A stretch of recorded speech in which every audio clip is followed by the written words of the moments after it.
Bonsoir, amis, cette chaîne, soyez richement bénis dans le nom précieux de notre Seigneur, qui lui comme de toutes ses grâces et vraiment vous donne force, courage, l'endurance nécessaire pour faire rien que sa volonté jusqu'à son avènement. Aujourd'hui, nous sommes le 20 janvier 2021 et c'est beaucoup de joie que je viens partager vous ce message que le Saint-Esprit vient de me mettre sur mon cœur concernant le refus de l'appel. Oui, il y a des chrétiens qui refusent d'accepter l'appel que Dieu a sur leur vie. Et alors, nous allons donc parler des conséquences de refuser l'appel de Dieu. Vivez le Seigneur, c'est important que chaque chrétien sache qu'il y a des conséquences rattachées au refus de l'appel. Notre Dieu nous a créés avec un but précis, le but de sauver nos âmes, bien sûr, mais aussi de nous utiliser comme des vases sanctifiés, des vases d'honneur utiles pour son service, pour faire sa volonté, c'est-à-dire travailler à son royaume et contribuer ainsi au salut des âmes. Donc, nous n'avons pas été sauvés pour nous amuser sur terre, pour amasser des trésors, des richesses terrestres qui ne sont qu'en plus que passagères. Nous avons été créés par Dieu pour être sauvés, c'est vrai, mais pour également être un vase dans ses mains, un instrument pour travailler au salut des âmes. Et c'est donc important que chaque chrétien discerne l'appel qu'il a sur sa vie et qu'il accepte l'appel de Dieu et qu'il rentre dans l'appel, bien sûr, et accomplisse ce pourquoi Dieu l'a envoyé ici sur terre. Il y a beaucoup de chrétiens qui pensent qu'être chrétien, juste aller à l'église, méditer la parole, faire une réunion de prière, ça et là, et puis ils ont leur travail, leur belle maison, leur belle voiture, et puis c'est comme si la vie semble s'arrêter là. Non, ce n'est pas vrai, mes frères et sœurs en Christ. Chaque chrétien a un appel, et qui dans la parole de Dieu, il y a des uns sont des apôtres, d'autres sont des évangélistes, d'autres sont des docteurs, prophètes, etc., etc. Dans tous les cas, chacun appelé à son niveau a fait quelque chose pour le Seigneur. La seule chose qu'il faut retenir, c'est qu'il faut donc juste aller dans le fond du Seigneur, discerner c'est quoi l'appel que Dieu a sur nos vies et alors donc accepter l'appel, en son appel et laisser le Saint-Esprit nous équiper pour faire la mission du Seigneur ici sur terre. Pardon. Excusez-moi, s'il vous plaît. Donc, voilà, c'est vraiment important d'en parler. Est-ce que vous savez qu'il y a beaucoup de chrétiens qui vont rater l'enlèvement parce qu'ils ont refusé l'appel? Juste pour ça. Ce n'est pas que ce sont des questions qui vivent dans le péché, des chrétiens vraiment qui vivent dans le péché ou bien qui font des choses du Dieu, pas forcément. Juste parce qu'ils ont refusé l'appel. Ils veulent rater l'enlèvement pour cela. Donc c'est une chose qui va prendre à la légère, le Seigneur. Il faut vraiment poser un regard sérieux dessus et comprendre le cœur de Dieu et comprendre que nous avons été créés vraiment pour adorer le Seigneur et pour le servir. Et chaque chrétien doit tous les jours s'assurer qu'il est en train de servir le Seigneur dans ce qu'il fait. C'est très, très important. Si nous voyons vraiment la parole, on voit le frère Jonas. Jonas était appelé par Dieu pour aller à Ninive, annoncer la repentance, pour prêcher afin que les gens de Ninive se repentent. Mais Jonas est dans sa frustration parce que les Ninivites, auparavant, venaient détruire son peuple et voulaient tout ce qui lui appartenait. Il a été tellement frustré qu'il a refusé d'aller à Ninive prêcher. Il a dit qu'il n'ira pas à Ninive. Et au lieu de partir à Ninive, où Dieu l'avait envoyé, il a pris le bateau, mais il est parti plutôt à Tarsis. Et pour ceux qui ont de la parole, savent bien que durant le voyage, le bateau a failli faire naufrage.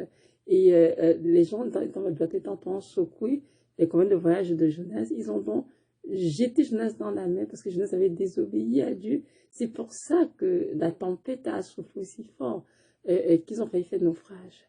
Et une fois dans l'eau, Jonas a été avalé par un poisson.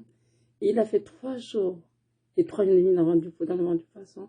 Et dans le ventre du poisson, c'est dans le ventre du poisson qui s'est repenti d'avoir refusé d'aller à Ninive. Il a dit, Seigneur, là, j'accepte de faire ta volonté. Alors, 3 jours après, le poisson l'a recraché sur terre. Et Jonas a donc accepté enfin d'aller à Ninive, comme Dieu l'avait envoyé, prêcher la repentance. Et après sa prédication, les Ninivites ont été pardonnés par le Seigneur, ont été sauvés. Voyez-vous combien c'est important d'obéir au Seigneur, combien c'est important de ne pas refuser son appel. Oui, Jonas est un bon exemple de quelqu'un qui a refusé l'appel de Dieu. Et heureusement qu'en chemin, il s'est repenti et il a changé d'avis, il a obéi au Seigneur. Et, excusez-moi, s'il vous plaît. Donc, c'est très important de ne pas jouer avec l'appel qui est sur nos vies. Nous devons apprendre à chercher la face de Dieu, découvrir ce qu'on appelle et obéir. Et en plus, Dieu, dans sa grâce, il nous revêt. Beaucoup de gens savent très bien qu'ils sont appelés. D'autres ne veulent justement pas l'appel parce qu'ils sont trop séduits par les choses de ce monde. Parce que, évidemment, parfois entrer dans l'appel nous coûte quelque chose, nous coûte de nous séparer des choses de ce monde. Et beaucoup de gens ne veulent pas payer ce sacrifice-là. Il y a aussi d'autres qui sont appelés, mais qui ont peur, en fait, d'entrer ce ministère à cause de l'ennemi, des démons, des critiques des uns et des autres. Dans tous les cas de figure, peu importe la raison, je t'encourage, mon frère, ma soeur, qui est en ce moment, de ne pas fuir l'appel, de ne pas dire non à l'appel. Dis, Seigneur, je suis ton humble serviteur, ton humble servante. Je suis là devant toi, Seigneur. Équipe-moi. Et là où tu m'enverrais, j'irai, Seigneur, pour faire ta volonté. Et c'est ça la bonne disposition de cœur qu'il faut avoir vis-à-vis de l'appel. Il ne faut pas dire non à l'appel de Dieu, il faut pas fuir l'appel de Dieu. Et il faut moins comprendre qu'il n'y a rien que nous puissions faire ça pour le Seigneur sans que, comment dirais-je, sans payer un prix. Il y a un prix à payer partout. Donc parfois on a payé des choses qu'il a fallu abandonner, des choses qu'il a fallu délaisser, des relations qu'il a fallu couper. Oui, tout ça fait partie de l'appel et il faut faire avec parce que c'est la volonté de Dieu pour nos vies. Donc voilà. Je me suis partagé un petit témoignage pour vous encourager. Je sais que vous connaissez Mary Kay Baxter, c'est une américaine qui dans les années 70 a eu la grâce de Dieu et Dieu l'a fait visiter le ciel et l'enfer.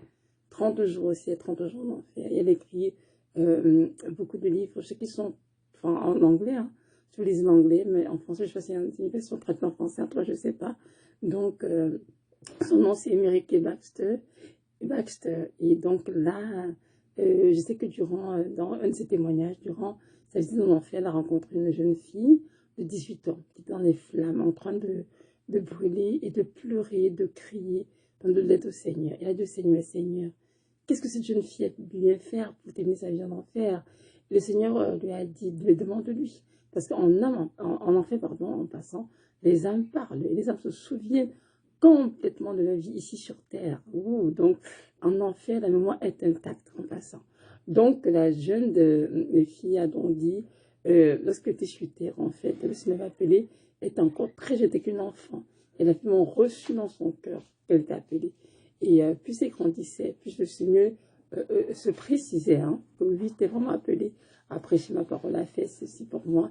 Et elle dit au Seigneur, je le ferai, oui, quand je serai adolescente, elle ça n'a pas fait. Quand elle est devenue jeune adulte, elle dit, Seigneur, ok, je le ferai, Seigneur. Après, Seigneur, je vais refaire ma vie, même si avec mes amis, les gens de mon âge, et ensuite, plus tard, j'entrais dans la paix. Elle continue de repousser ainsi de suite. Et il se pourrait qu'un jour, elle allait au club, c'est-à-dire en boîte de nuit avec ses amis. Elle s'est bien amusée et au retour, il y a eu un accident. La voiture dans laquelle elle se trouvait est la seule qui est décédée et tous les autres ont survécu. Sauf elle, elle est décédée. Et elle atterrit où? En enfer directement. Et le Seigneur a dit à Mickey Baxter que la raison pour laquelle elle en enfer cette notice, parce qu'elle a refusé la paix.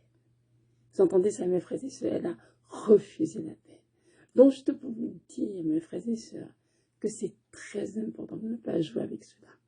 Il y a même beaucoup de chrétiens qui, lors de l'enlèvement, ne seront pas enlevés parce qu'ils ont refusé la paix, parce qu'ils ont resté le temps à vivre pour eux.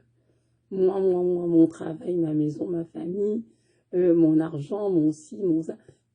Maintenant, j'ai eu le temps de penser au Seigneur et au salut des âmes perdues.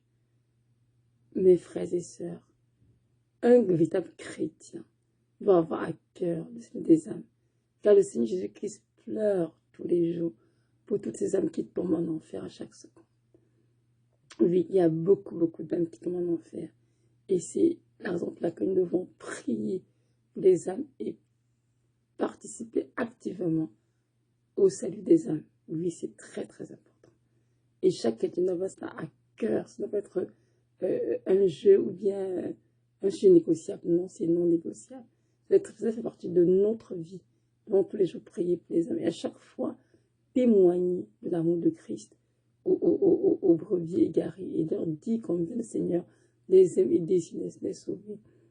C'est très important parce que si le présent de Dieu t'appelle, toi qui m'écoutes à prêcher, tu as fait de prêcher, sache que toutes les âmes qui auraient dû se repentir à la suite de ta prédication, si ces âmes t'atterrissent en enfer, le sang est sur tes mains. Donc c'est important de ne pas t'amuser avec cela. Ouvre ta bouche et annonce les oracles que Dieu a déposés dans ta bouche pour sauver son peuple. J'ai pris l'exemple de Jonas. Jonas a été appelé par Dieu à aller à Ninive prêcher la repentance. Au début, il a refusé, mais en chemin, le Seigneur l'a forcé en lui faisant passer 3 jours, 3 nuits dans le ventre d'un poisson. Et c'est là où Jonas s'est repenti. Il a donc dit, enfin, je vais obéir à l'appel. Et c'est suite à la prédication de Jonas que les Ninives ont été sauvés. Et gloire à Dieu. Amen. Donc, toi aussi, ne te tais point, lève-toi et va. Et fais ce que Dieu attend de toi. Moi qui te parle, Evelyne, le Seigneur m'a dit depuis 2014, je ferai de toi, Evelyne, une lumière, un phare pour éclairer plusieurs. Ne demande pas comment ça se passera. Mais au temps moment venu, je te dirai et tu auras les choses prendre de place. Et en 2017, le Seigneur m'a donné la grâce d'entendre sa voix. Il m'a donc demandé, malgré mon état de santé si précaire, comme pour ceux qui le savent, je ne suis pas en très bonne santé et tout, je suis d'une maladie auto-immune. Il m'a dit, je veux que tu commences à annoncer mon retour sur la chaîne YouTube. J'ai donc commencé donc, à annoncer le retour du Seigneur sur YouTube depuis quelques années. Et par sa grâce, j'essaye. Et vous savez quoi, il y a quelques jours, il m'a dit, Evelyne, tu as reçu du ciel des dons précieux pour me servir. Si tu utilises mal ces dons, mais si tu n'utilises pas du tout, le jour de ma venue, je serai dans une grande tristesse, une grande peine, indescriptible. Donc, c'est encore le temps. Utilise-les pendant que tu as encore le temps de grâce pour me servir. Il me dit ça pourquoi? Parce que je fais les vidéos, c'est vrai. Mais des fois, je fais 1 vidéo par semaine, des fois 2. Je trouve que je suis très paresseuse, il a raison. Donc, il me dit, ne t'amuse pas avec ton appel, Evelyne. Je sais que tu es mariée, tu as des enfants, tu as ta santé, il y a beaucoup de choses dont tu dois prendre soin. Mais écoute-moi très bien. Ton appel est très important et tu dois t'appliquer à faire ce que je t'appelle, c'est-à-dire d'annoncer l'évangile, de prêcher mon retour. Et c'est ce que j'essaie de faire, mais par sa grâce. Donc, on vous dit que ce n'est pas facile, mais le Seigneur est avec nous. Il va nous équiper, il va nous aider à avancer et à faire vraiment sa volonté, car il est fidèle. Donc voilà, donc ça c'est aussi mon petit témoignage à moi, c'est pour vous encourager vraiment de vous amuser. Même moi qui suis en appel, si je suis toujours en paresse et j'utilise mal les dons que Dieu m'a donnés, moi aussi je vais rendre compte au Seigneur et je pourrais ne pas être enlevée.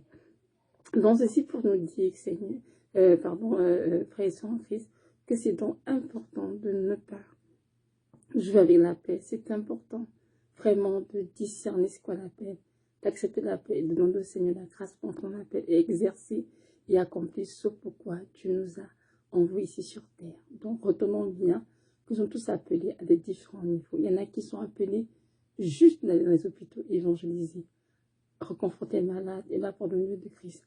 Si tu appelles, c'est limite juste là. Et si tu acceptes le Seigneur, il y en a qui sont appelés à avoir des églises, à avoir des collèges, des communautés chrétiennes. Il y en a qui sont appelés à prendre soin des veuves, orphelins. Bref, peu importe le cas de figure, que chacun fasse exactement ce pourquoi Dieu l'a créé, afin que la fin de nos vies, que Dieu puisse dire, entre bons et fidèles serviteurs, entre la joie de ton maître. C'est ça qu'il faut que Dieu dise lorsqu'il verra chacun d'entre nous.